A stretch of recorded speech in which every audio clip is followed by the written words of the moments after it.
Could Saddam Hussein possibly win? Peter Jennings has the latest from inside and around Iraq. Plus, what an embarrassment. A president proud to say made in America. But oops. Look closely at where these boxes really came from. I'm John Stossel, and I say, give me a break.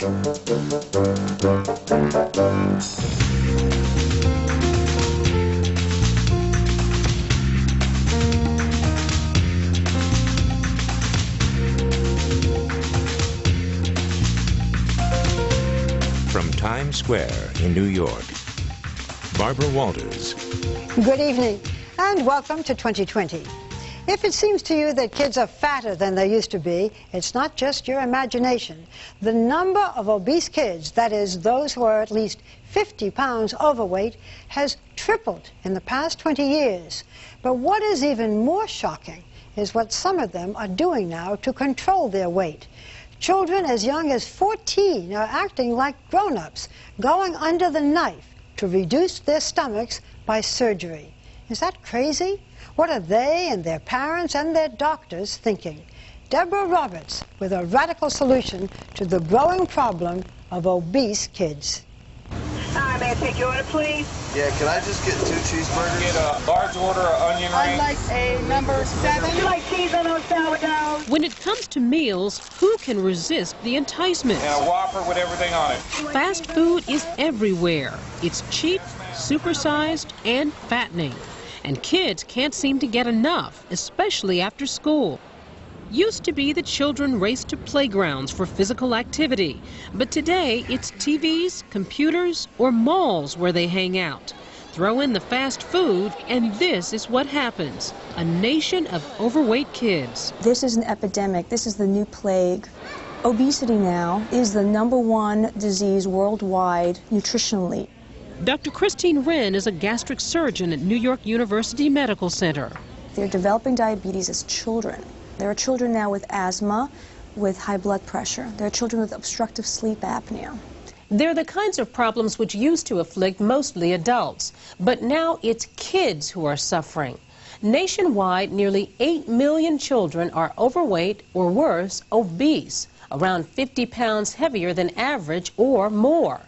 It's a frightening situation which has led their parents and doctors to resort to drastic solutions to get them healthy.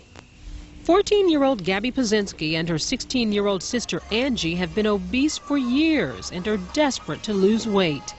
My highest weight was about 315 pounds. How about you, Gabby? I think like around 280 somewhere. The sisters say their lives have been miserable because of their startling bodies. Born to overweight parents, they began life as chubby little girls, and the painful teasing started early. Kids would come up to me and be like, well, why are you so fat? And just day-to-day life in school was a nightmare. You just prayed for the bell to ring. They each turned to food to cope with the sadness, but they mostly did it in secret, running to the basement and binging on ice cream and cookies. So what would food make you feel like? How would it change how you would feel when you would eat? This is going to sound absolutely ridiculous, but when I was full and I had eaten as much as I could possibly eat, I felt like some part of me was full. Something that wasn't there, I guess. A friend who wasn't there. A teacher who wasn't there. You know, somebody just telling you that you were pretty. Her suffering was so intense that by age 12, Angie says she secretly developed bulimia. Lucy Pazinski still aches when talking about her daughter's suffering. It's painful for a mother to watch, isn't it? It should be painful for anybody to have their child teased and be made fun of. Good. And with counseling, Angie soon felt better about herself. If I could melt your heart. Enough to begin pursuing dreams of a singing career. She knows her chances are better if she loses weight, but Angie says she and her sister have always failed. Give yourself to me. After 4 years of struggling, including a summer at a weight loss camp, Angie did manage to drop 50 pounds, but can't seem to lose any more. Did you all bring your food diaries? And she's got plenty of company. Which is why hospitals all over the country, like North Shore Medical Center in New York, are now setting up therapy groups so that overweight kids can help each other. The youngest here sharing her pain is 7. The only time I do have a little bit of trouble at parties is when they have pizza.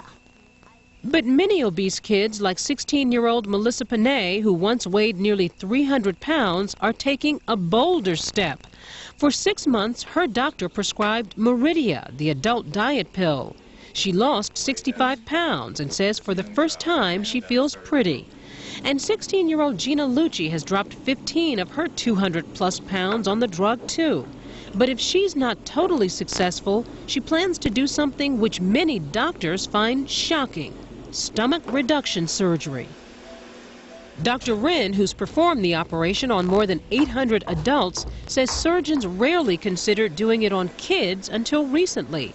She herself has operated on 5 teenagers because she says sometimes it's the only option. I feel that I'm saving their lives, and I'm preventing them from developing medical problems, or at least treating their medical problems. Why not send these kids home to take on a proper diet and exercise and sort of do it the old-fashioned way? When you're talking about 50, 60 pounds for a child, that's like an adult trying to lose 100 pounds. But surgery is pretty serious. Risky. Surgery is very serious. And done on children?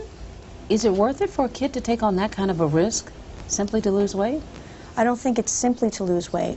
I think it's to cure a disease. They're at risk, a very high risk, of becoming a morbidly obese adult.